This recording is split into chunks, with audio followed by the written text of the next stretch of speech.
Jorge Negrete, el silencio que cambió toda la noche, que cambió el destino. El teatro principal resplandecía esa noche con un brillo especial que solo las grandes ocasiones podían provocar. Las luces doradas de la marquesina se reflejaban en los charcos que había dejado la lluvia vespertina, creando un espejo líquido donde se multiplicaba el nombre que todos esperaban ver: Jorge Negrete. Las letras, imponentes y elegantes, parecían flotar sobre la entrada del teatro más prestigioso de la capital mexicana. Afuera, una multitud se agolpaba bajo paraguas y rebozos, formando una fila que serpenteaba por toda la calle de Bolívar. Vendedores ambulantes aprovechaban la ocasión ofreciendo flores, dulces y pequeñas fotografías del charro cantor. El aire nocturno llevaba el aroma mezclado de gardenia y café que emanaba de los puestos callejeros, mientras el murmullo expectante de cientos de voces creaba una sinfonía urbana única. «¡Jorge! ¡Jorge!», gritaban las admiradoras desde la entrada, agitando pañuelos blancos al viento. Algunas llevaban horas esperando, desde que el sol aún alumbraba las calles del centro histórico. Sus vestidos de noche, cuidadosamente elegidos para la ocasión, contrastaban con los trajes oscuros de los caballeros que las acompañaban.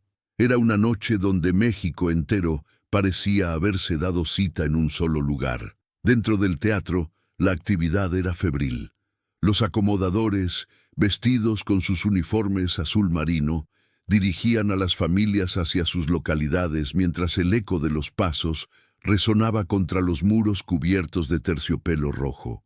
Las butacas, tapizadas en el mismo material, se llenaban lentamente con personajes de la alta sociedad mexicana, políticos, empresarios y artistas que habían venido a rendir homenaje al hombre que había conquistado no solo México, sino toda Latinoamérica. En los palcos superiores, las señoras de la sociedad desplegaban sus abanicos de carey y seda, mientras sus esposos consultaban relojes de bolsillo dorado, comentando en voz baja sobre los negocios del día. El teatro principal no era solo un recinto de entretenimiento, era el corazón cultural de una nación que vivía su época de oro, donde el cine, la música y las artes florecían como nunca antes en su historia. Detrás del escenario, en los camerinos que olían a pomada para el cabello y agua de colonia, Jorge Negrete se preparaba para lo que sería una de las noches más importantes y, sin saberlo aún, más extrañas de su carrera. Frente al espejo ovalado con marco dorado, el charro cantor ajustaba los últimos detalles de su traje de charro, una obra maestra de la sastrería mexicana. El traje, confeccionado por los mejores artesanos de Jalisco, era una sinfonía de negro y plata. Los botones, labrados a mano, capturaban la luz de las bombillas del camerino, creando destellos que parecían estrellas contra la noche de la tela. Los bordados, realizados con hilo de plata auténtica, formaban intrincados patrones que contaban historias de la tradición charra mexicana. La corbata de moño, perfectamente anudada, enmarcaba su rostro curtido por años de éxito y presión constante. Jorge se miró al espejo, pero esta vez no con la vanidad habitual del artista que se prepara para conquistar a su público. Sus ojos, normalmente brillantes y seguros, mostraban una sombra de preocupación que había estado creciendo durante las últimas semanas. Las cartas anónimas, las amenazas veladas, las miradas esquivas de algunos colegas de la industria. Todo se había vuelto una carga que pesaba sobre sus anchos hombros. «Señor Negrete», interrumpió una voz desde la puerta del camerino. Era don Eusebio Morales, el director del teatro, un hombre de 70 años cuyo bigote blanco temblaba ligeramente cuando estaba nervioso. «El público está impaciente. Son las 9:15». Jorge asintió sin apartar la vista del espejo. «Ya voy, don Eusebio. Solo déjeme un momento más». El director vaciló en el umbral, notando algo inusual en la actitud de la estrella. En todos los años que llevaba dirigiendo el teatro principal, había visto a cientos de artistas prepararse para subir al escenario, pero nunca había percibido esa tensión particular que emanaba del cuerpo de Jorge Negrete esa noche. ¿Se encuentra bien, señor? Si necesita algo, estoy perfecto, respondió Jorge, pero su voz carecía de la convicción habitual. Se incorporó lentamente, alisando las solapas de su chaqueta. El público mexicano merece lo mejor, y eso es exactamente lo que van a tener. Mientras se dirigía hacia la puerta, Jorge sintió un peso extraño en el pecho, como si el aire mismo se hubiera vuelto más denso. Las cartas que había recibido esa mañana regresaron a su mente con una claridad perturbadora. Palabras escritas en tinta azul, con letra cuidadosa pero amenazante. Esta noche será diferente, Negrete. Esta noche México sabrá quién eres realmente. El pasillo que llevaba al escenario parecía más largo de lo habitual. Las paredes, cubiertas de fotografías de grandes actuaciones del pasado, lo observaban como testigos silenciosos de la historia del teatro. Sus pasos resonaban con un eco hueco que se perdía en las alturas del edificio colonial. A cada paso, el murmullo del público se hacía más fuerte, más expectante, más demandante. Carlos Mendoza, su manager desde hacía 15 años, lo esperaba junto a las cortinas del escenario. Era un hombre pequeño y nervioso, siempre vestido con trajes que parecían quedarle grandes, pero cuya mente aguda había convertido a Jorge Negrete en el artista más exitoso de México. «Jorge, muchacho», le susurró Carlos mientras ajustaba el micrófono que había en el pedestal central. «Ahí afuera te esperan más de 1000 personas, políticos, empresarios, hasta dicen que vino gente desde Guadalajara solo para verte. Esta noche puede ser el trampolín para ese contrato de Hollywood que tanto hemos esperado». Jorge escuchó las palabras de su manager, pero su atención estaba dividida entre la conversación y el sonido del público al otro lado de la cortina. Podía distinguir voces individuales entre el murmullo general, una señora que comentaba a su esposo sobre la elegancia del teatro, un grupo de jóvenes que discutía cuál sería la primera canción del repertorio, un hombre mayor que explicaba a sus nietos quién era Jorge Negrete y por qué era tan importante para México. «Carlos», murmuró Jorge, ¿has notado algo extraño últimamente? En las cartas, en las llamadas telefónicas, en la forma como me miran algunas personas». Carlos frunció el ceño, sorprendido por la pregunta. En todos los años que llevaba trabajando con Jorge, nunca lo había visto mostrar signos de inseguridad. El charro cantor era conocido por su presencia arrolladora, su confianza inquebrantable y su capacidad para dominar cualquier escenario en México y más allá. ¿Extraño? Jorge, tú eres la estrella más grande del país. Es natural que la gente te mire, que hablen de ti. Eso viene con el territorio, ¿no crees? Pero Jorge no parecía convencido. Esa mañana había recibido no una sino 3 cartas diferentes, todas escritas por manos distintas, pero con el mismo mensaje subyacente. Su reputación, su carrera, su vida misma estaban bajo escrutinio. Alguien o varios alguienes habían decidido que Jorge Negrete necesitaba ser puesto en su lugar. La primera carta llegó con el desayuno, entregada por un mensajero que desapareció antes de que nadie pudiera preguntarle de dónde venía. El papel, de buena calidad pero sin membrete, contenía una sola línea: «Los ídolos de barro eventualmente se rompen». La segunda apareció debajo de la puerta de su despacho en los estudios cinematográficos, escrita en letra de imprenta: «Esta noche, frente a todo México, mostrarás tu verdadero rostro». La tercera, la más perturbadora, había sido dejada en el asiento de su automóvil. El silencio a veces dice más que las canciones. Jorge había compartido estas preocupaciones con su esposa Gloria durante la comida. Ella, mujer práctica y de carácter fuerte, había tratado de tranquilizarlo, argumentando que los artistas famosos siempre recibían cartas extrañas de admiradores obsesivos o detractores envidiosos. Pero incluso Gloria Había parecido inquieta cuando leyó la tercera carta. 5 minutos, señor Negrete, anunció el asistente del teatro. Carlos hizo las últimas verificaciones técnicas. El micrófono funcionaba perfectamente. Las luces del escenario estaban ajustadas al ángulo exacto que favorecía más el rostro del cantante, y la orquesta, dirigida por el maestro Rafael Hernández Marín, había ensayado el repertorio hasta la perfección durante toda la semana. «Jorge», insistió Carlos, «necesito que me digas qué te preocupa realmente. No puedes subir a ese escenario si no estás completamente concentrado. El público lo notará inmediatamente». Jorge se acercó a una pequeña ventana que daba al callejón lateral del teatro. Desde ahí podía ver parte de la multitud que aún esperaba entrar, y más allá, las luces de la Ciudad de México extendiéndose hacia el horizonte. Era su ciudad, su país, su gente. Durante años había sido su voz.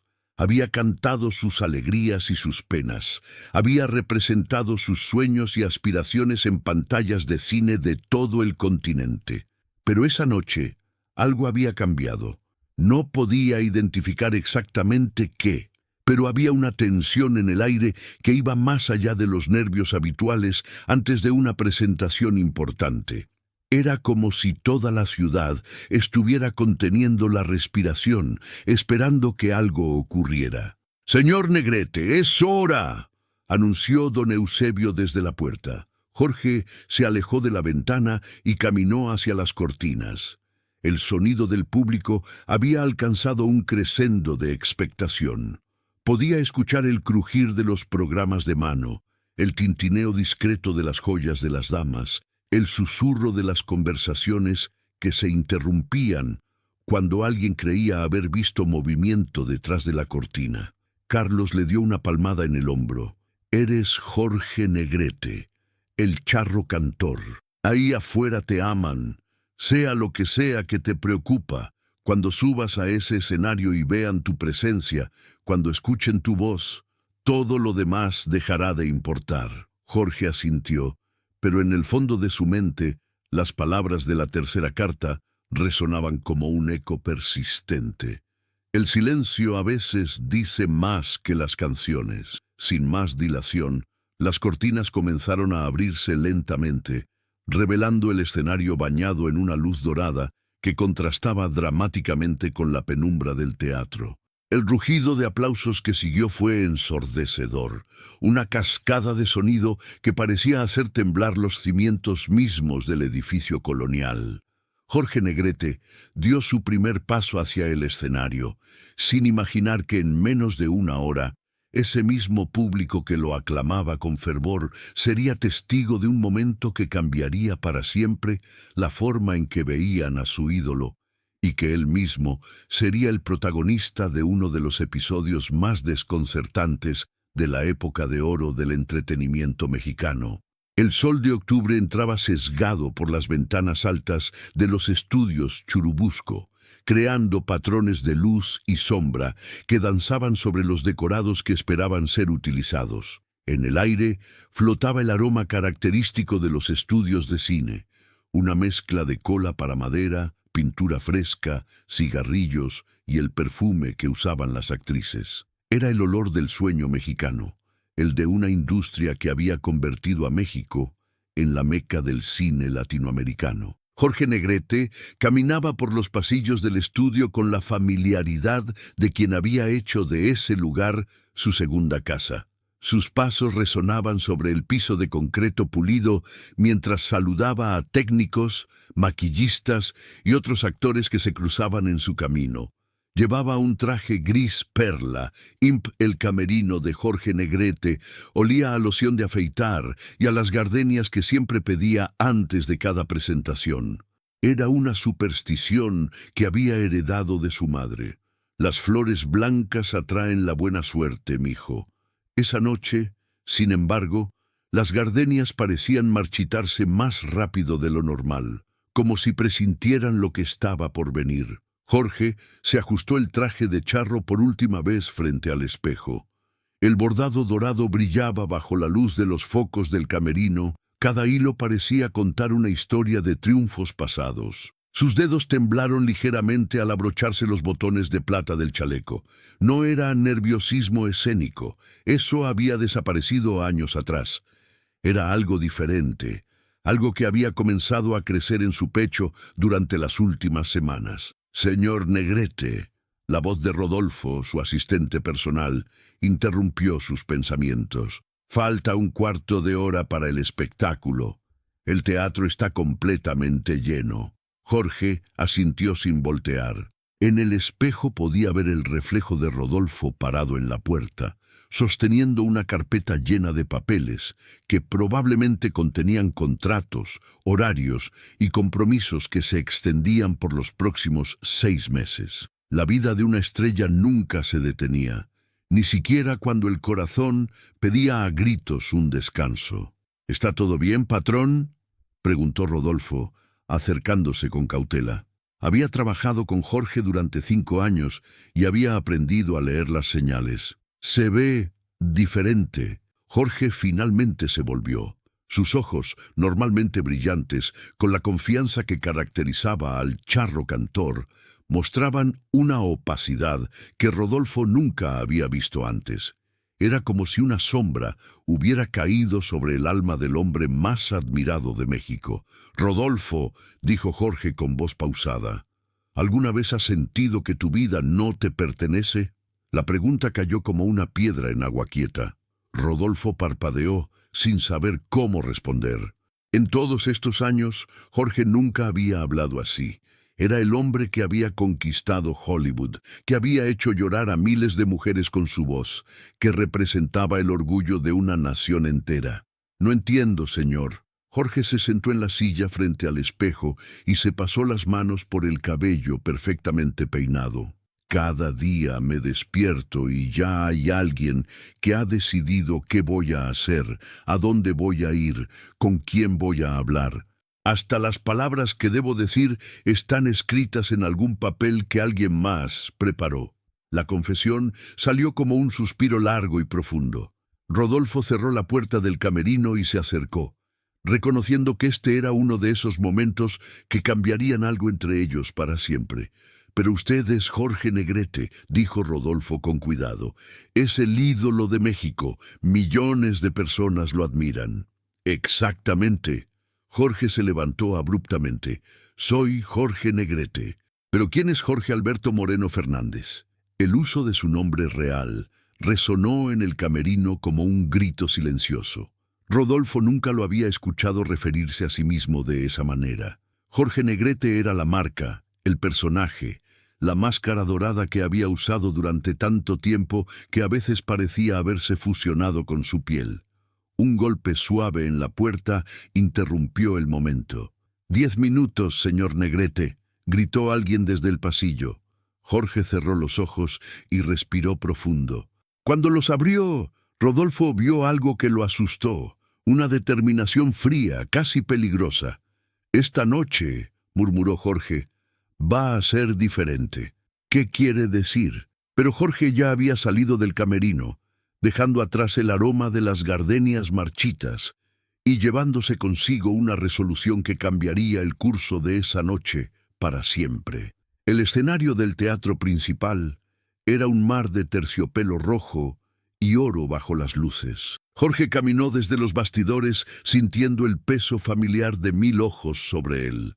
El público lo recibió con una ovación que hizo temblar las columnas del teatro histórico.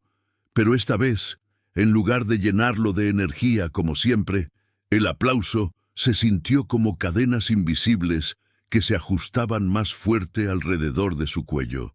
Se acercó al micrófono con pasos que parecían normales para el público, pero que para él se sentían como caminar hacia el cadalso. La orquesta, dirigida por Maestro Lerdo de Tejada, esperaba su señal. Los músicos lo conocían bien. Habían trabajado juntos en docenas de presentaciones. Sabían cada pausa, cada respiración, cada gesto que Jorge haría durante las próximas 2 horas. Pero esa noche Jorge no siguió el guión. Se detuvo frente al micrófono sin tomarlo.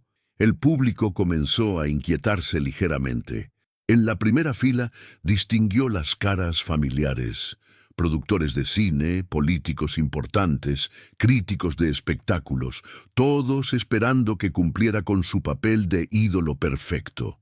En el palco de honor vio a don Emilio Azcárraga, el poderoso dueño de XEW, la estación de radio más importante del país. A su lado, Gregorio Wallerstein, el productor que había convertido a Jorge en una estrella cinematográfica.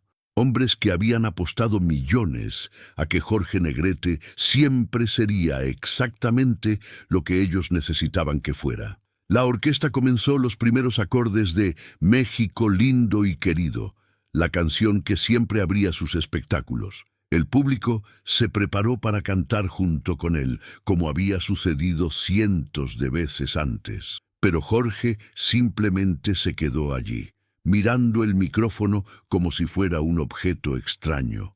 El maestro Lerdo de Tejada lo miró con preocupación y repitió la introducción. Los músicos comenzaron a intercambiar miradas nerviosas. Algo estaba mal, pero ninguno sabía qué hacer. Jorge finalmente extendió la mano hacia el micrófono.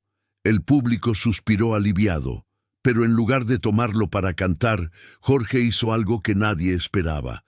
Lo bajó lentamente hasta el suelo. El silencio que siguió fue tan denso que se podía cortar con un cuchillo. El teatro principal había visto muchos dramas en sus casi 100 años de historia, pero ninguno como el que se estaba desarrollando esa noche.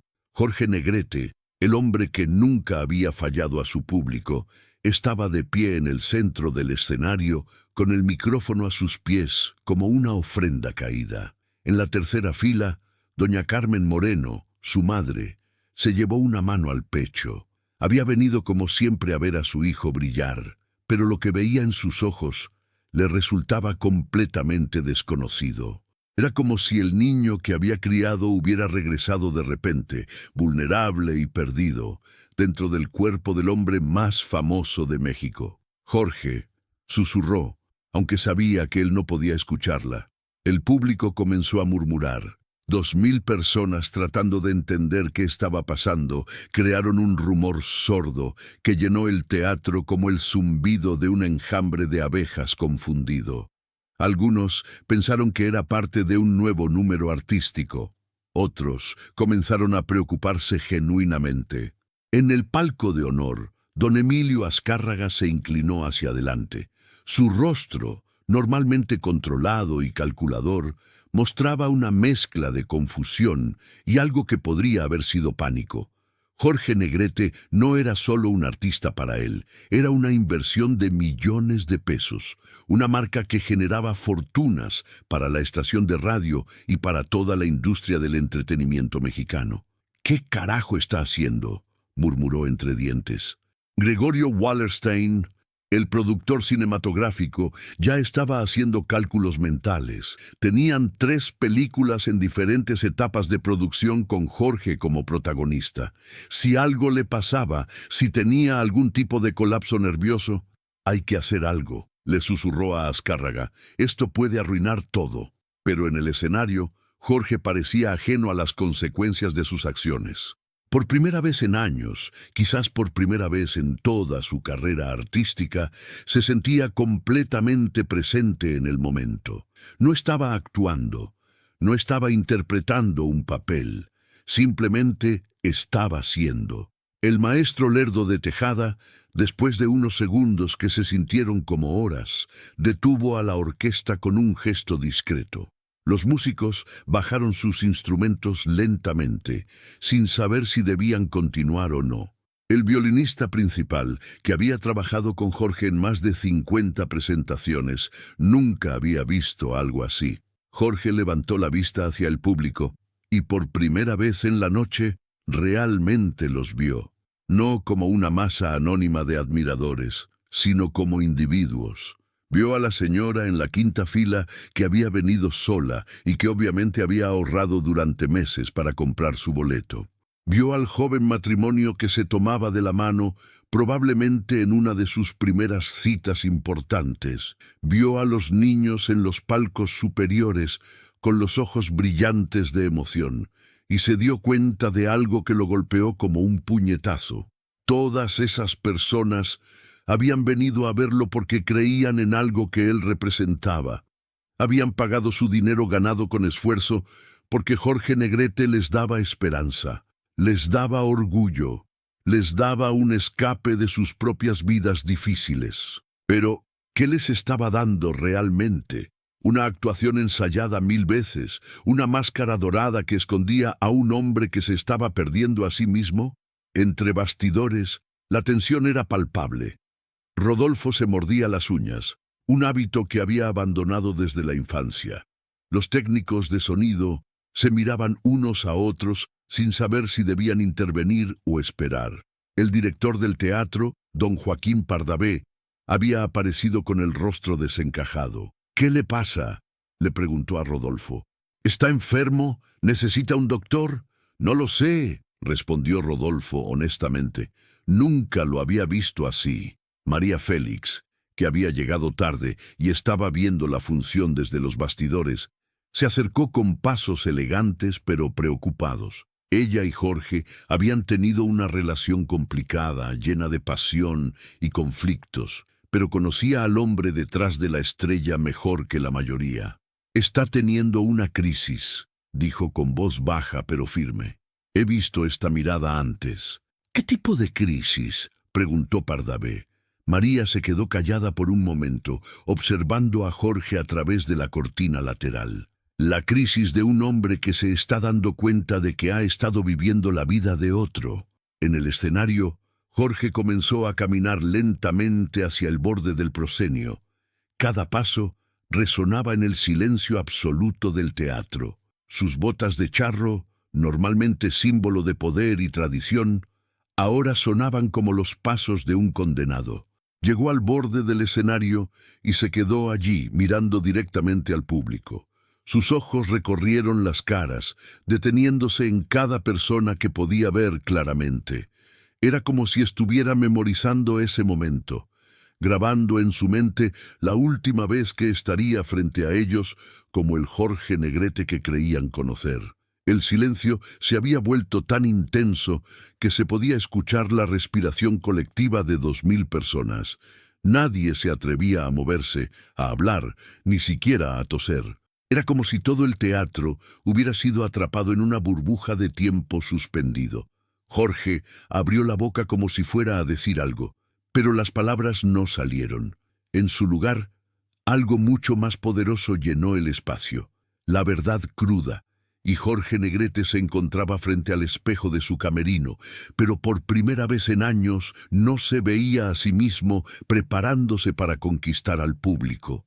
En cambio, veía a un hombre enfrentando la decisión más difícil de su carrera artística. Las flores que habitualmente llenaban el espacio parecían haber perdido su fragancia, y el aire mismo se sentía denso, cargado de una tensión que ningún perfume podría disimular. La conversación con don Sebastián había terminado hacía apenas 10 minutos, pero las palabras del productor seguían resonando en su mente como campanas funerarias. «No tienes opción, Jorge. O cantas o todos perdemos». Era una frase simple, directa, pero que llevaba consigo el peso de décadas de trabajo, de sueños construidos piedra a piedra, de una industria entera que dependía de decisiones como esta. Se aflojó la corbata de seda negra que lo hacía sentir como si fuera una soga.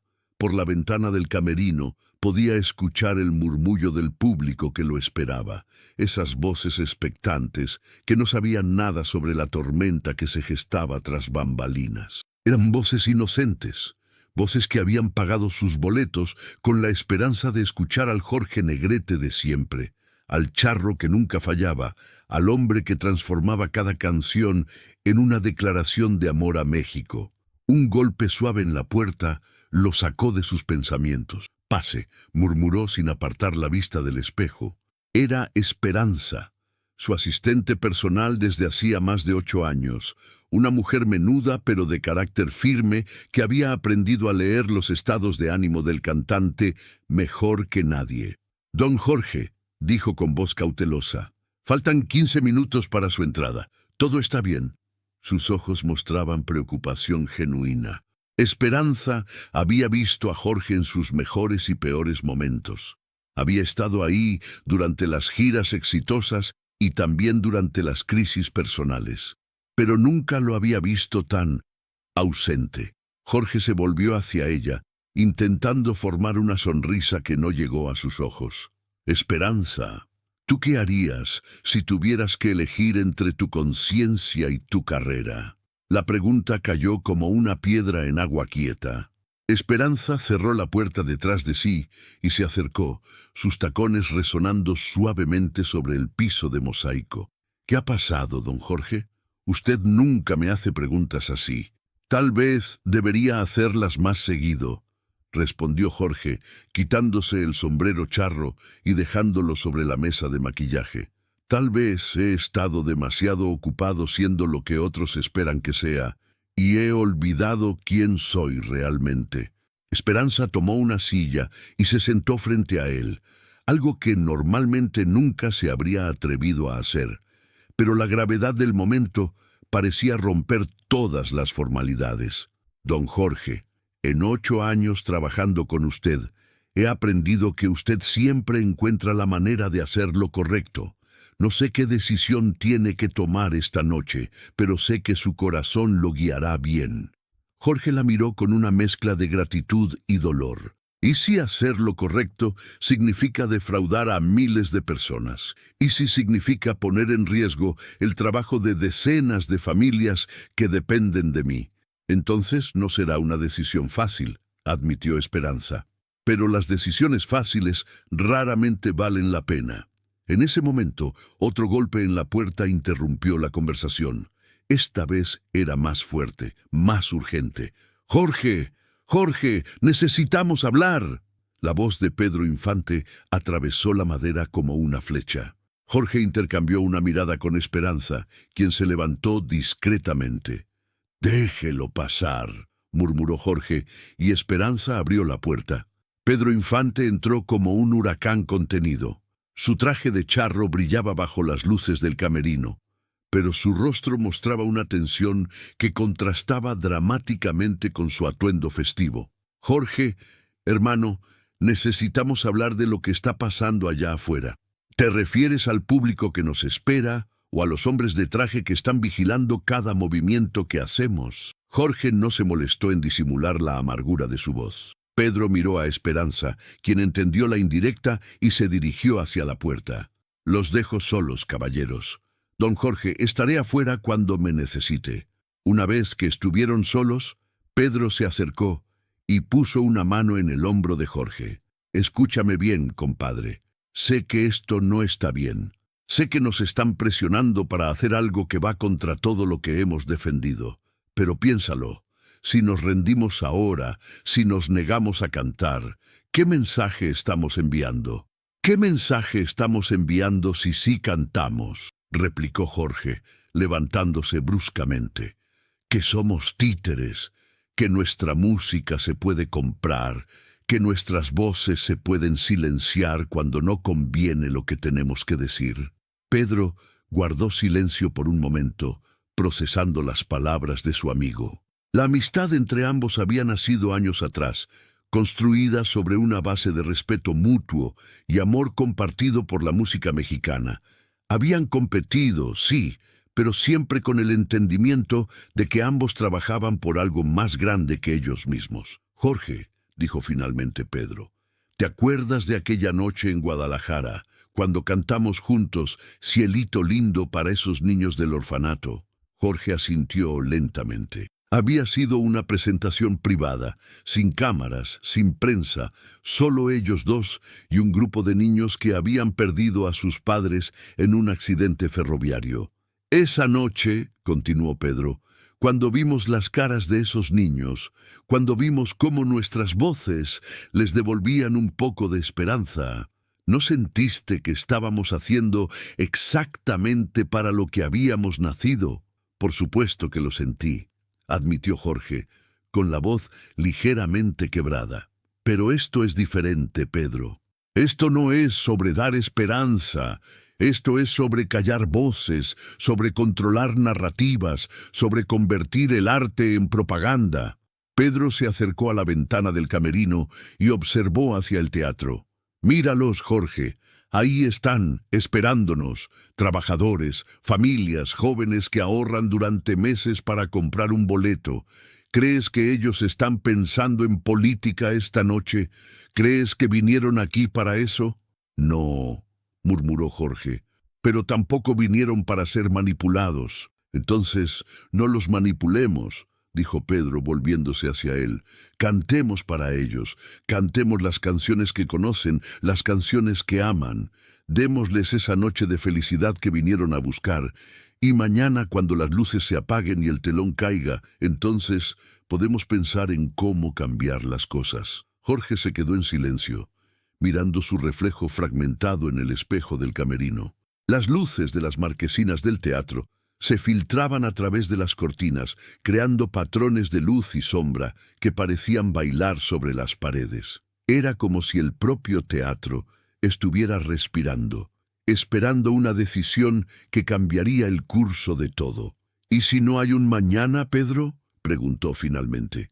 ¿Y si cada vez que cedemos, cada vez que elegimos el camino fácil, estamos cavando un poco más la tumba de todo lo que decimos representar? Pedro no tenía una respuesta inmediata. Era una pregunta que había estado evitando hacerse a sí mismo, porque sabía que la respuesta lo obligaría a enfrentar verdades incómodas sobre la industria en la que habían construido sus carreras. Un tercer golpe en la puerta, esta vez acompañado de la voz de uno de los asistentes de producción. «Don Jorge, 10 minutos». Los dos hombres se miraron, sabiendo que el tiempo para las decisiones se agotaba rápidamente. Afuera, la orquesta ya había comenzado a afinar sus instrumentos y el público había empezado a aplaudir rítmicamente, anticipando el inicio del espectáculo. Jorge tomó su sombrero charro y se lo puso lentamente, ajustando el ala con la precisión de alguien que había realizado ese mismo gesto miles de veces. Pero esta noche, cada movimiento se sentía diferente, cargado de un significado que nunca antes había tenido. «Pedro», dijo finalmente, «sea cual sea mi decisión esta noche, quiero que sepas que siempre has sido más que un colega. Has sido un hermano». Pedro sonrió, aunque había tristeza en sus ojos. «Y tú para mí, Jorge, pase lo que pase». Jorge caminó hacia la puerta, pero se detuvo antes de abrirla. «¿Sabes qué es lo más difícil de todo esto? ¿Qué? Que no importa lo que elija, alguien saldrá lastimado esta noche. Si canto, traiciono mis principios. Si no canto, traiciono al público que confía en mí». Pedro se acercó y puso una mano en la manija de la puerta.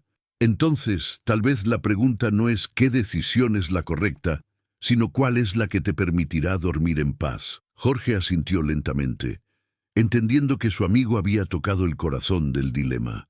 No se trataba solo de política, de presiones externas o incluso de carrera profesional. Se trataba de poder mirarse al espejo al día siguiente y reconocer al hombre que veía reflejado. Los dos salieron del camerino juntos, caminando por los pasillos traseros del teatro hacia el escenario.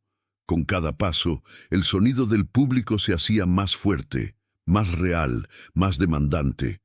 Eran voces humanas, no abstractas, voces de personas que habían llegado hasta ahí con expectativas concretas y sueños simples. Cuando llegaron a los bastidores, Jorge pudo ver el escenario iluminado esperándolo. Las luces formaban círculos perfectos sobre las tablas de madera y los micrófonos brillaban como pequeños faros en la penumbra. Era un escenario que había pisado cientos de veces, pero que esta noche se sentía como territorio completamente desconocido. «Es tu momento, hermano», susurró Pedro, dándole una palmada en el hombro. Jorge respiró profundamente, sintiendo cómo el aire llenaba sus pulmones con la promesa de las decisiones que estaba a punto de tomar.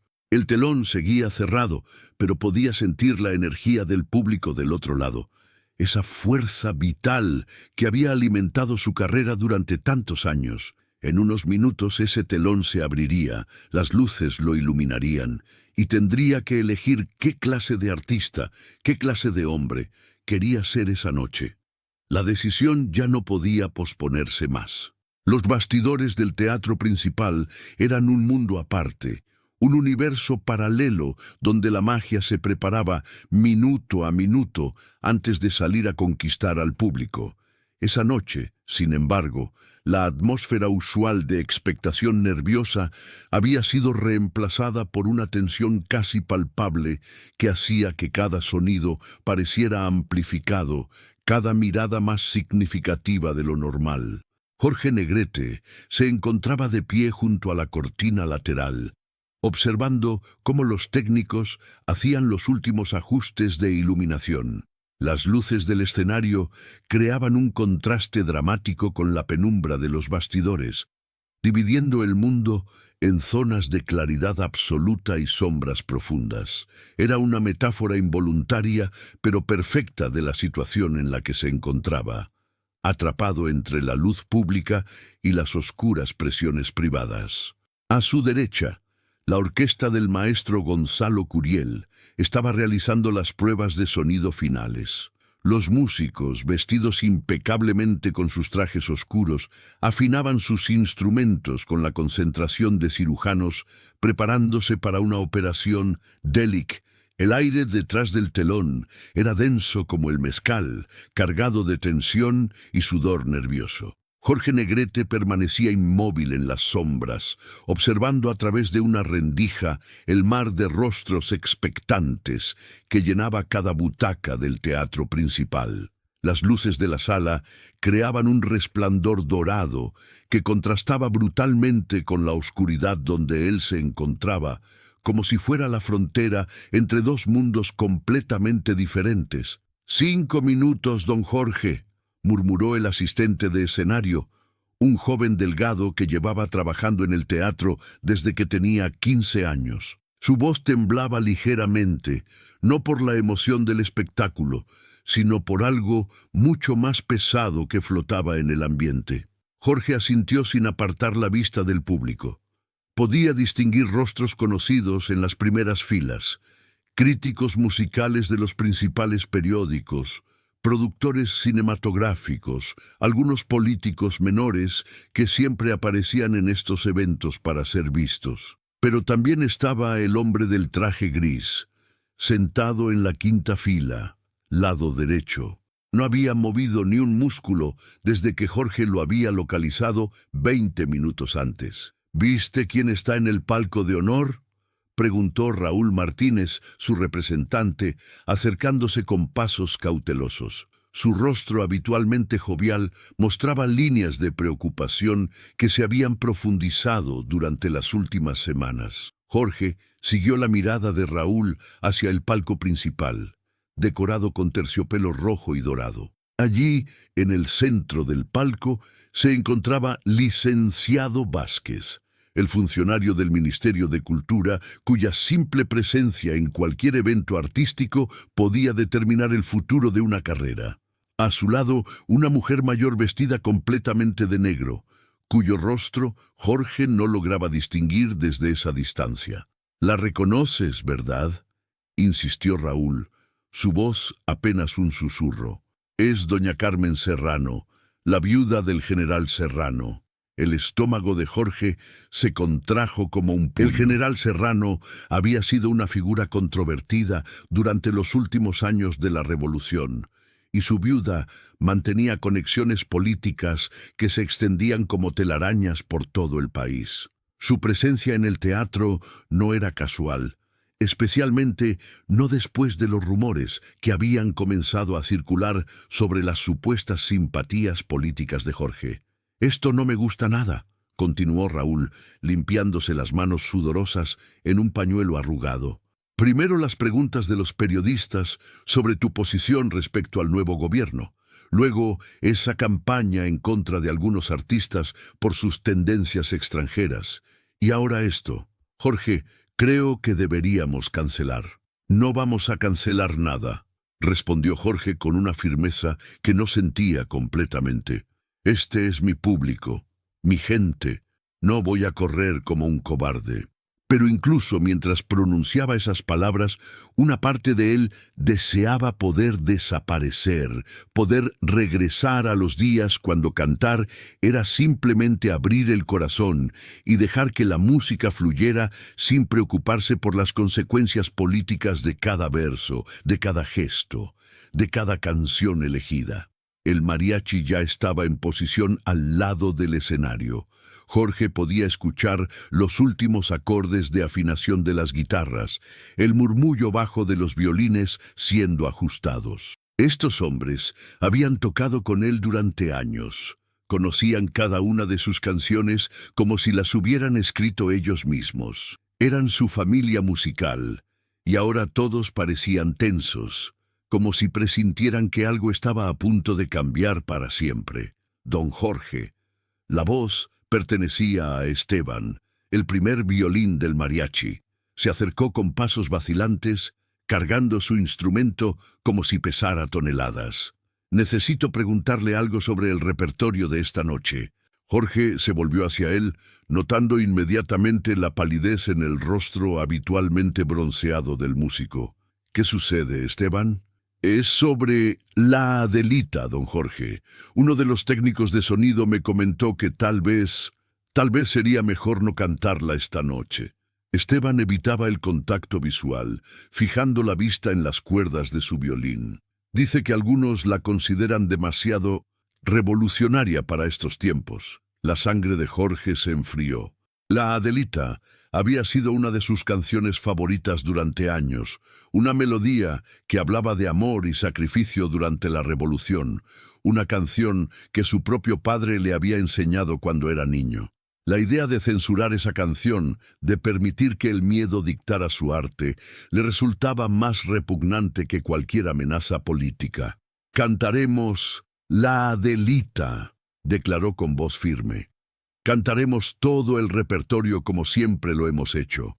Pero al pronunciar esas palabras, Jorge sintió como si estuviera firmando algo más que una decisión artística. Era una declaración, una línea trazada en la arena que dividiría esta noche de todas las demás noches de su carrera. El ruido del público se intensificó repentinamente.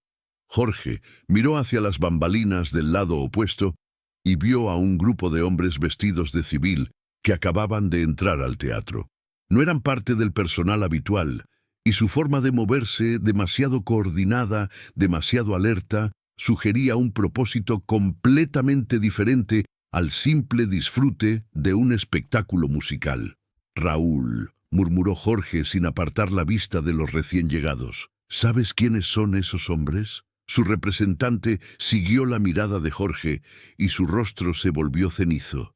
Creo que son del Ministerio del Interior». Las palabras cayeron como piedras en agua tranquila, creando ondas de implicaciones que se extendieron por todo el pensamiento de Jorge. El Ministerio del Interior no enviaba observadores a espectáculos musicales por entretenimiento. Su presencia significaba que alguien, en algún lugar, había decidido que Jorge Negrete representaba algún tipo de amenaza o interés para la seguridad nacional. «3 minutos, don Jorge», anunció el asistente de escenario, aunque su voz sonaba ahora como si viniera de muy lejos. Jorge cerró los ojos y respiró profundamente, tratando de encontrar ese lugar dentro de sí mismo donde siempre había encontrado fuerza y claridad antes de cada presentación. Pero esta noche ese lugar parecía haberse llenado de ruido y confusión. En lugar de la calma habitual, encontró un torbellino de preguntas sin respuesta y decisiones que tendría que tomar en los próximos minutos. Cuando abrió los ojos nuevamente, vio que toda su banda lo observaba, esperando alguna señal, alguna indicación de cómo proceder. Estos hombres habían confiado en él durante años, habían seguido su liderazgo a través de giras, grabaciones y cientos de presentaciones. Ahora, por primera vez, Jorge no estaba seguro de hacia dónde los estaba llevando. «Muchachos», dijo finalmente, su voz más ronca de lo usual, Esta noche vamos a tocar como nunca antes lo hemos hecho. Vamos a recordarles a todos por qué la música mexicana es el alma de nuestro pueblo. Las palabras sonaron valientes, pero incluso mientras las pronunciaba, Jorge podía sentir el peso de todas las miradas que estarían sobre él en unos minutos. El crítico con su libreta, el funcionario con su evaluación, la viuda con sus conexiones, los hombres del ministerio con sus informes. Por primera vez en su carrera, tendría que cantar no solo para su público, sino también para jueces invisibles cuya sentencia podría cambiar su vida para siempre. El telón comenzó a moverse, separándose lentamente para revelar el escenario bañado en luz dorada. El rugido de aplausos del público llenó el teatro como una ola gigantesca, pero para Jorge sonaba distinto esta noche. Debajo de la admiración y el entusiasmo, podía escuchar algo más. Expectativa, sí, pero también una tensión que no había estado presente en presentaciones anteriores. Mientras se dirigía hacia el centro del escenario, Jorge Negrete no sabía que estaba a punto de tomar la decisión más importante de su vida. La luz de los reflectores golpeó a Jorge Negrete como una cascada de oro líquido, cegándolo momentáneamente antes de que sus ojos se ajustaran a la intensidad. El rugido del público se intensificó cuando apareció en el centro del escenario. Su figura imponente, enfundada en el traje de charro negro con bordados de plata que había usado en sus mejores presentaciones. Pero esta noche, el peso del traje parecía multiplicado por 10. «Buenas noches, México», gritó con la voz que había conquistado corazones en todo el país, y la respuesta fue inmediata. Un estruendo de aplausos, gritos de «Jorge» y silbidos de admiración que hicieron vibrar las paredes del Teatro Centenario. Por un momento, la familiaridad del ritual lo tranquilizó. Era esto lo que había hecho durante años, lo que sabía hacer mejor que cualquier otra cosa en el mundo. Pero cuando su mirada se deslizó por las primeras filas, la realidad regresó como un puñetazo. El hombre del traje gris seguía allí, inmóvil, con una libreta abierta sobre sus rodillas. En el palco de honor, doña Carmen Serrano lo observaba a través de unos gemelos de ópera, su rostro una máscara impenetrable. El mariachi comenzó los primeros acordes de Ella, una de sus canciones más populares. Jorge tomó el micrófono con manos que por primera vez en años temblaron ligeramente. La canción fluía de él como siempre, su voz rica y profunda llenando cada rincón del teatro, pero una parte de su mente permanecía hipervigilante, observando las reacciones de ciertos rostros en el público.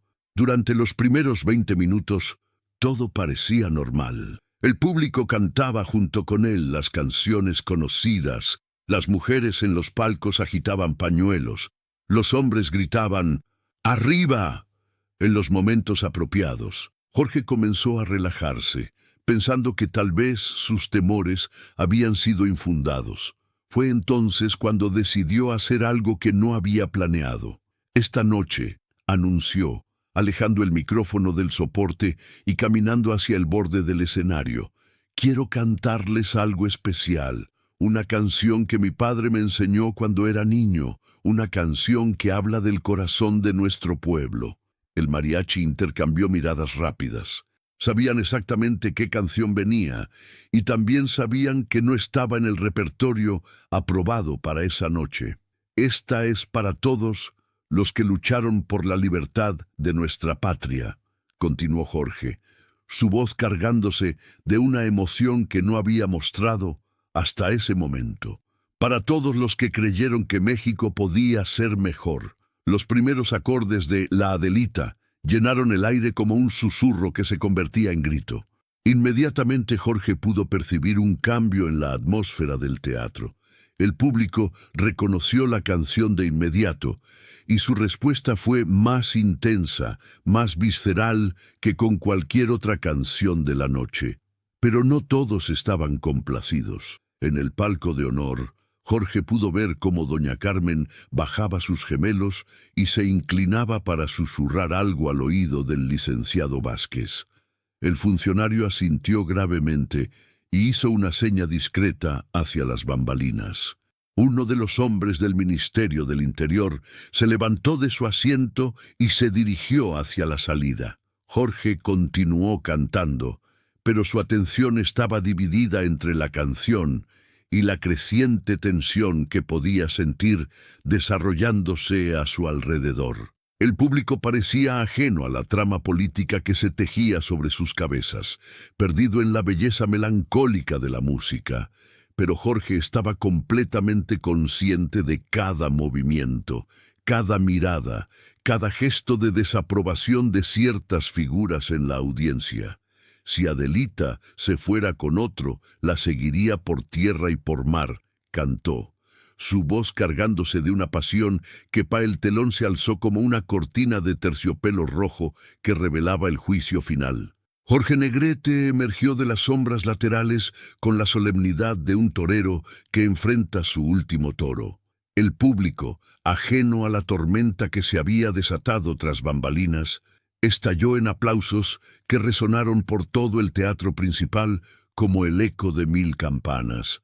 Las luces del escenario lo bañaron con una intensidad que parecía querer exponer no solo su figura, sino cada uno de los pensamientos que bullían en su mente. Jorge sintió el peso de las miradas de más de 1500 personas, pero también el de otras miradas menos visibles, las de Esperanza Corona desde el palco principal, las de los ejecutivos de la XW desde los asientos de primera fila, y la de Emilio Azcárraga desde su oficina, donde seguramente estaría siguiendo cada movimiento a través de sus informantes. «Buenas noches, mi querida Ciudad de México», comenzó Jorge, su voz emergiendo clara y potente a pesar de la tensión que le atenazaba el pecho. «Esta noche es especial para mí, y espero que también lo sea para ustedes». El mariachi comenzó los primeros acordes de México lindo y querido, pero algo en la interpretación de Jorge era diferente. Cada nota parecía cargada de una intensidad emocional que trascendía la mera interpretación artística. En los palcos, algunos conocedores del medio comenzaron a intercambiar miradas intrigadas. Esperanza Corona se inclinó hacia adelante en su asiento, sus ojos entrenados en décadas de espectáculos captando matices que escapaban al público general. Había algo en la postura de Jorge, en la manera como sujetaba el micrófono, en cómo sus ojos recorrían el teatro, que le decía que esta no sería una presentación ordinaria. Mientras Jorge interpretaba su segunda canción, ella, un empleado del teatro, se acercó discretamente a uno de los técnicos de sonido. Le entregó un sobre sellado y murmuró algo al oído. El técnico palideció visiblemente y miró hacia el escenario con expresión preocupada. La canción llegó a su fin y Jorge se dirigió al público con una sonrisa que no lograba ocultar completamente la tensión de sus facciones. «Ustedes saben que siempre he cantado desde el corazón», dijo, su voz adquiriendo un tono más íntimo, más personal. «Esta noche quiero compartir con ustedes no solo mi música, sino también algo de mi verdad». Un murmullo casi imperceptible recorrió las primeras filas. Los periodistas presentes afilaron sus oídos y prepararon sus plumas. Algo estaba ocurriendo, aunque aún no sabían exactamente qué.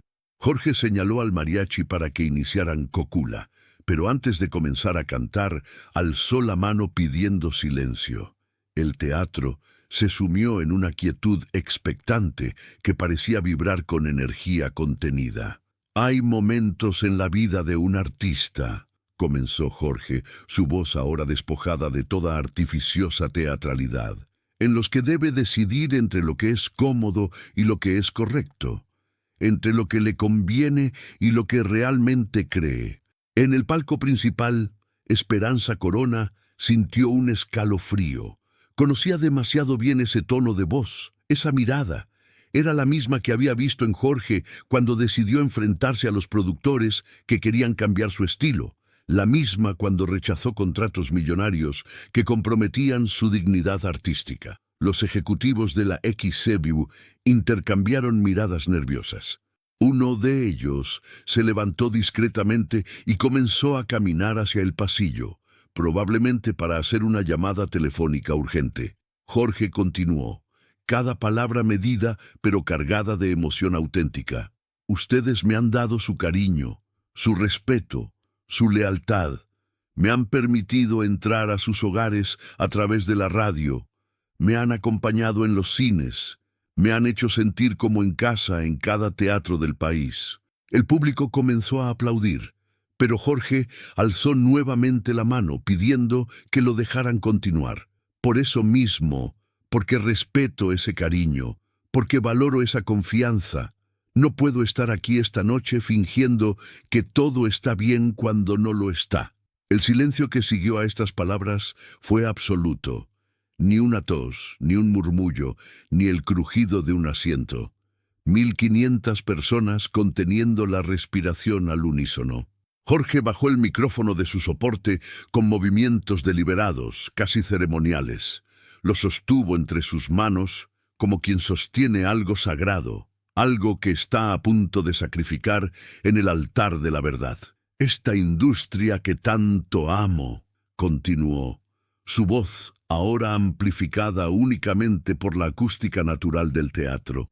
Esta industria que me ha dado todo, también tiene sus sombras, sus presiones, sus compromisos que a veces van contra el alma misma del arte.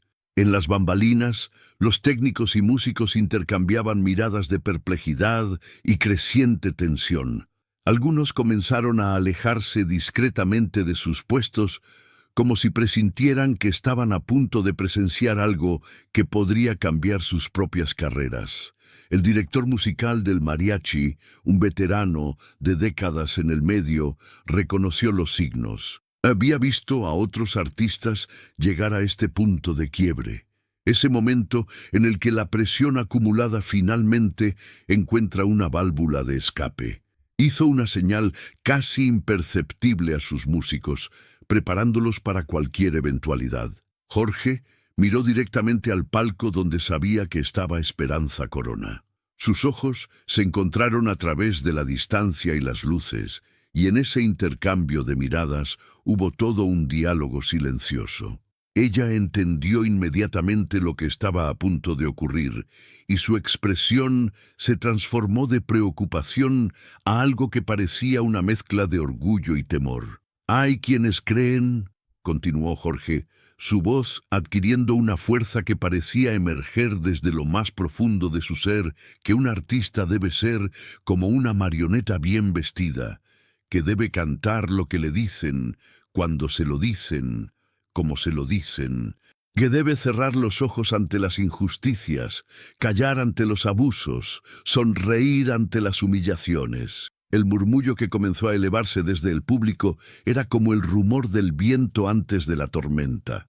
Algunos espectadores comenzaron a comprender que estaban presenciando algo histórico, un momento que trascendería la simple presentación artística para convertirse en algo mucho mayor. En los palcos, los críticos y periodistas garabateaban notas frenéticamente, conscientes de que estaban siendo testigos de un momento que definiría no solo la carrera de Jorge Negrete, sino posiblemente toda una era del entretenimiento mexicano. Jorge elevó nuevamente el micrófono, pero en lugar de acercárselo a los labios, lo sostuvo frente a él como un escudo, como una bandera, como una declaración de principios hecha tangible.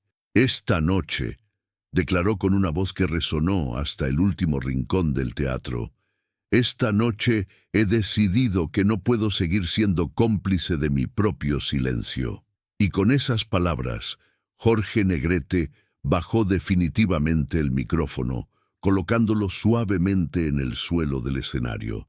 El gesto fue simple, casi delicado, pero su significado reverberó por todo el teatro principal como el eco de un disparo en una catedral. El silencio que siguió no fue la ausencia de sonido, sino la presencia abrumadora de la comprensión colectiva de que algo fundamental acababa de cambiar para siempre. El micrófono yacía en el suelo del escenario como un soldado caído, su cable serpenteando hacia las sombras laterales como un río negro que llevaba consigo todas las palabras no dichas, todas las canciones no cantadas. Jorge Negrete permaneció de pie junto a él, erguido y solemne, sus brazos a los costados, enfrentando a más de 1500 personas que comenzaban a comprender que estaban presenciando algo sin precedentes en la historia del entretenimiento mexicano. El silencio se extendía como una mancha de tinta sobre papel blanco, absorbiendo cada respiración, cada latido, cada pensamiento confuso del público.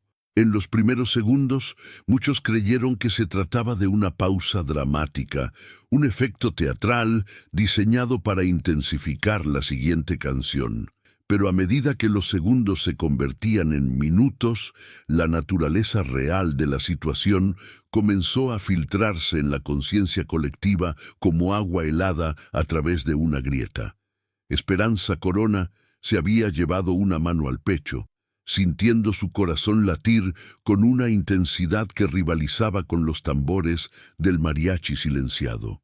Conocía a Jorge mejor que nadie en ese teatro, y sabía que cuando tomaba una decisión de esta magnitud, nada ni nadie podría hacerlo cambiar de opinión.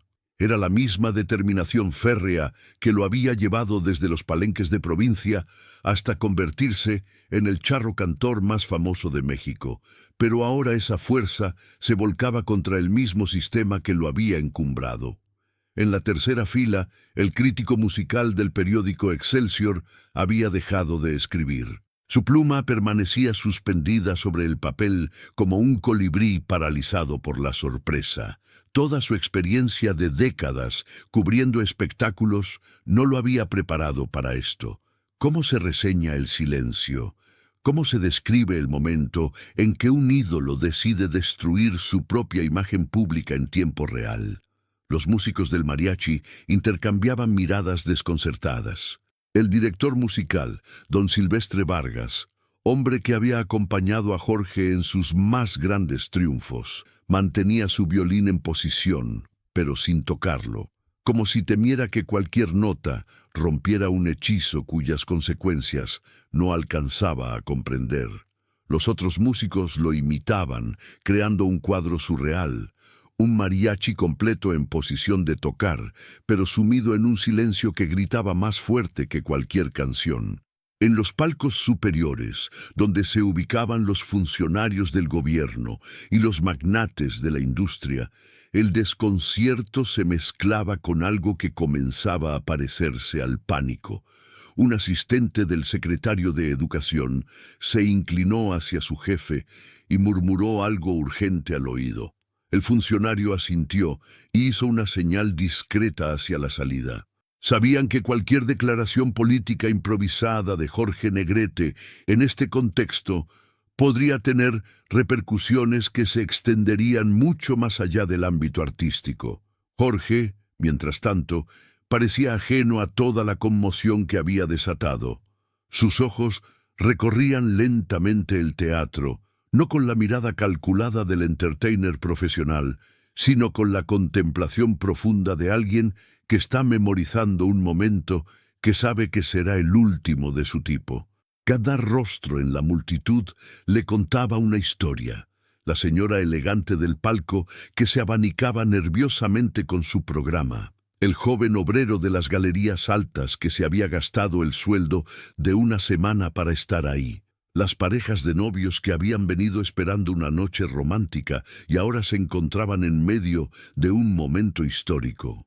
El tiempo parecía haberse vuelto elástico, cada segundo estirándose hasta volverse eterno.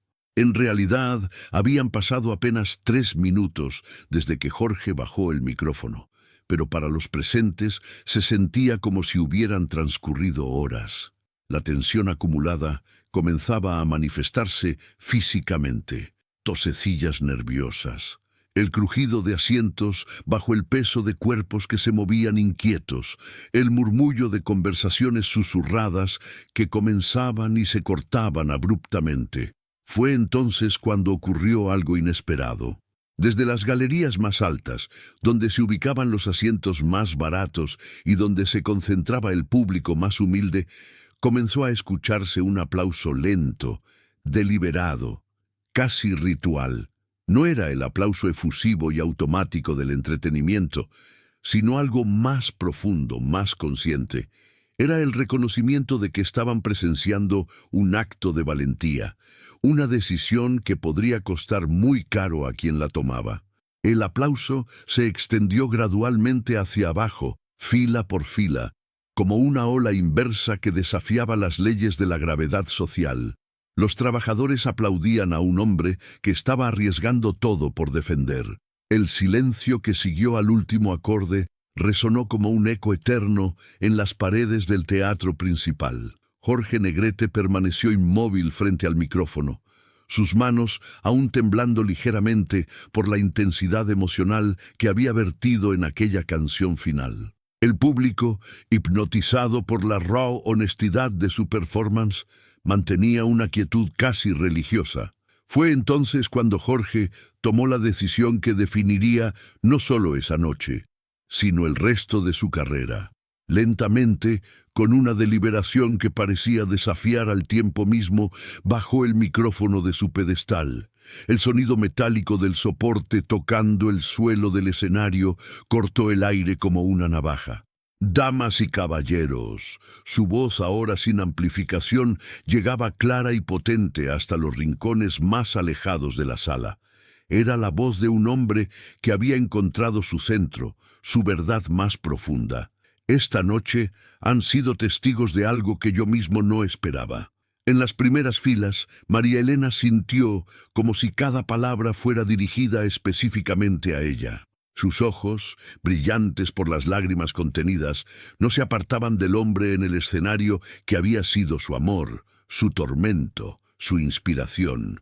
Durante años, continuó Jorge, caminando lentamente hacia el borde del escenario, he cantado sobre el amor, sobre la pasión, sobre el dolor, pero siempre desde la distancia segura de la interpretación, del personaje, de la máscara que uno se pone cuando sube a un escenario. El productor Raúl Martínez, desde su palco lateral, sintió un sudor frío recorrer su espalda.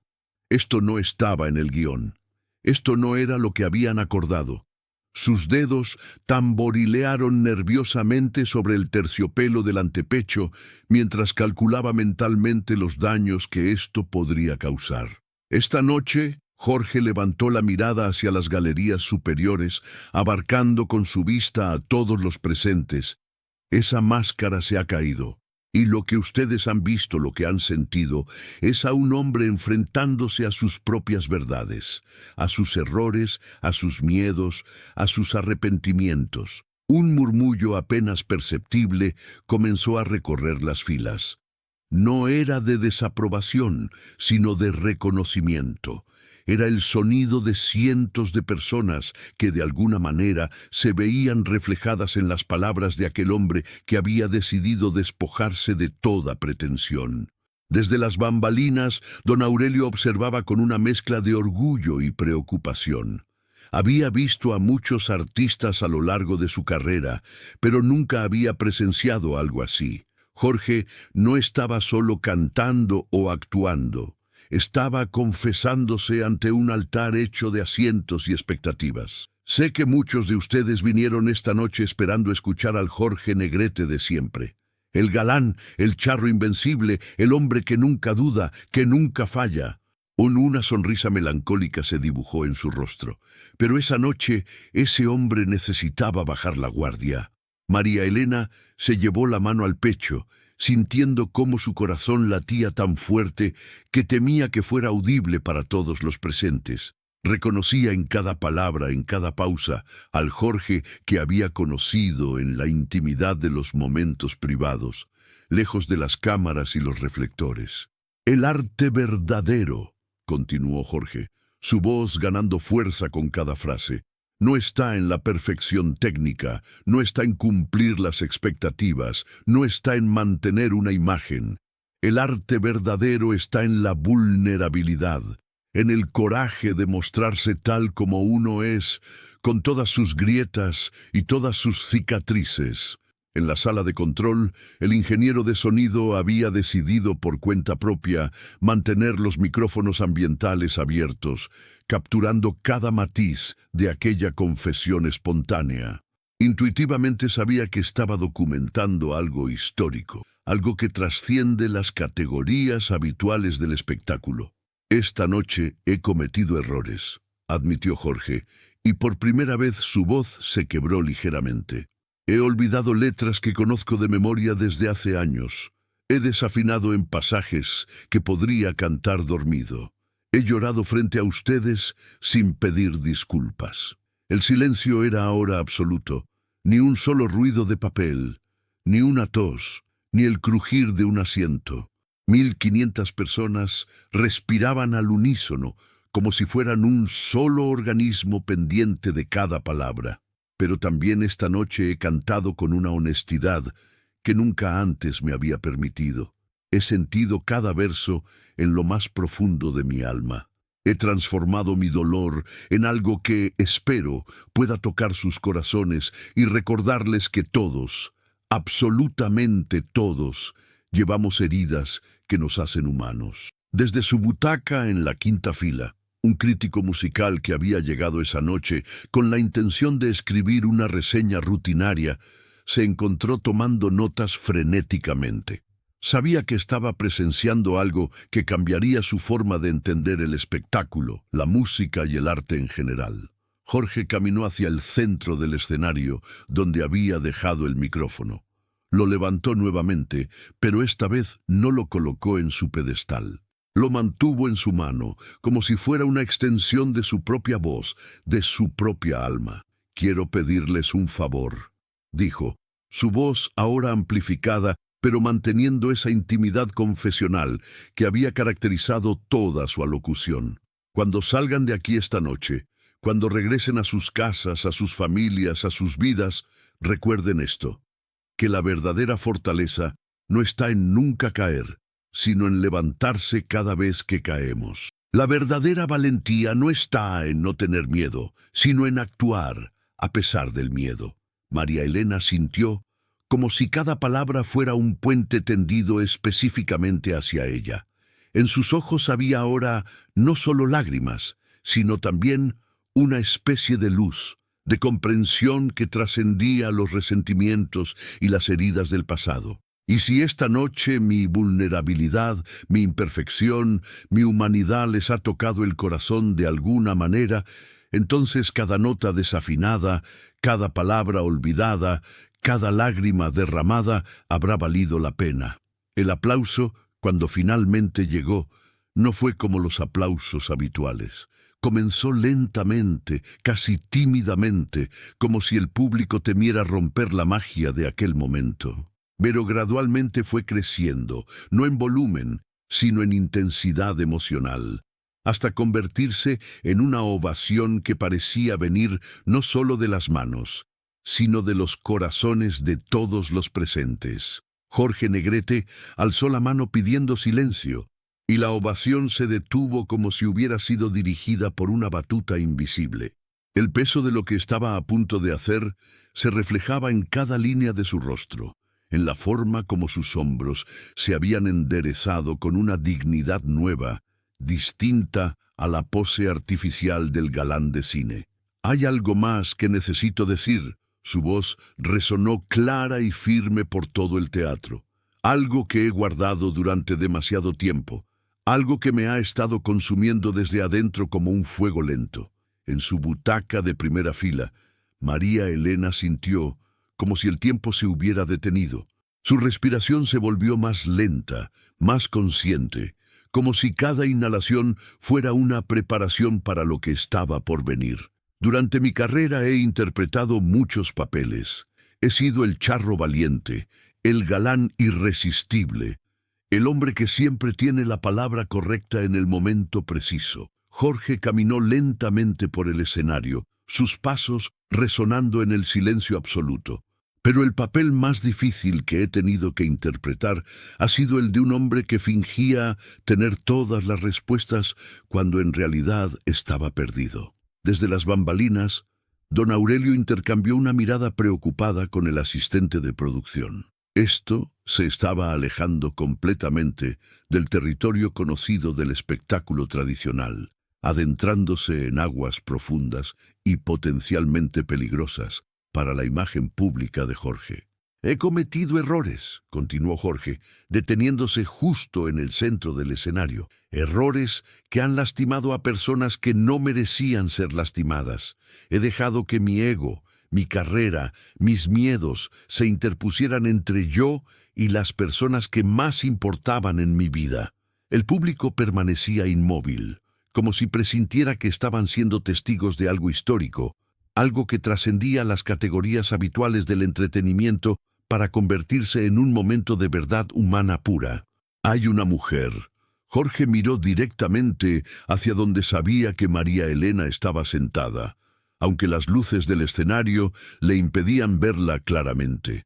Una mujer extraordinaria que conoció al Jorge real, no al personaje, que vio mis debilidades, mis contradicciones, mis momentos de duda, y que aún así me amó con una generosidad que yo no supe valorar en su momento. María Elena sintió como si cada palabra fuera una caricia y una herida al mismo tiempo. Sus manos se aferraron al programa que había estado sosteniendo, arrugándolo sin darse cuenta. «Yo la lastimé». La voz de Jorge se quebró ligeramente, pero no se detuvo. «La lastimé porque era más fácil esconderme detrás de mi imagen pública que enfrentar mis propios demonios. Porque era más cómodo culpar a las circunstancias, a las presiones de la industria, a cualquier cosa, excepto a mi propia cobardía». En el palco de la derecha, el productor Raúl Martínez se había puesto pálido. Sabía exactamente de quién estaba hablando Jorge, y sabía también las implicaciones que esto podría tener para todos los contratos, todos los proyectos, toda la maquinaria comercial que giraba alrededor de la imagen del charro cantor. «Esta mujer me enseñó que el amor verdadero no es posesión, no es control, no es la seguridad de que el otro nunca nos abandonará». Jorge cerró los ojos por un momento, como si estuviera reuniendo fuerzas para las palabras que seguirían. «El amor verdadero es la capacidad de ver al otro como realmente es y decidir día tras día elegirlo a pesar de sus imperfecciones». Un murmullo muy tenue recorrió algunas filas, pero fue rápidamente acallado por la intensidad magnética del momento. Jorge había logrado algo extraordinario. Había convertido un teatro lleno de extraños en confidentes, en testigos de su más profunda intimidad.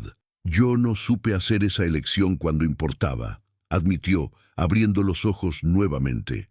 «Dejé que mi miedo al compromiso real, mi terror a ser vulnerable, destruyera algo hermoso y único, y durante años he cargado con el peso de esa pérdida, fingiendo que no importaba, que era solo una más entre muchas». María Elena sintió como las lágrimas comenzaban a rodar por sus mejillas, pero esta vez no eran lágrimas de dolor, sino de una especie de liberación. Finalmente, después de tanto tiempo, estaba escuchando la verdad que había esperado, que había necesitado escuchar. Pero esta noche, Jorge elevó la voz, y su tono adquirió una cualidad diferente, más esperanzada. «Esta noche he aprendido algo. He aprendido que nunca es demasiado tarde para la verdad. Nunca es demasiado tarde para reconocer nuestros errores, para pedir perdón, para intentar ser mejores personas». Caminó hacia el borde del escenario, tan cerca del público que podía ver los rostros en las primeras filas iluminados por las luces de la proscenio. Sus ojos buscaron y encontraron a María Elena, y por un momento que pareció eterno, se sostuvieron las miradas. «María Elena», dijo su nombre como si fuera una oración, una invocación sagrada. «Si me estás escuchando, si estás aquí esta noche, quiero que sepas que todo lo que he cantado, cada nota, cada verso, cada lágrima, ha sido para ti. Ha sido mi forma de decirte lo que no tuve el valor de decir cuando estuvimos juntos. El silencio en el teatro era tan profundo que se podía escuchar el latido colectivo de 1500 corazones. María Elena se había llevado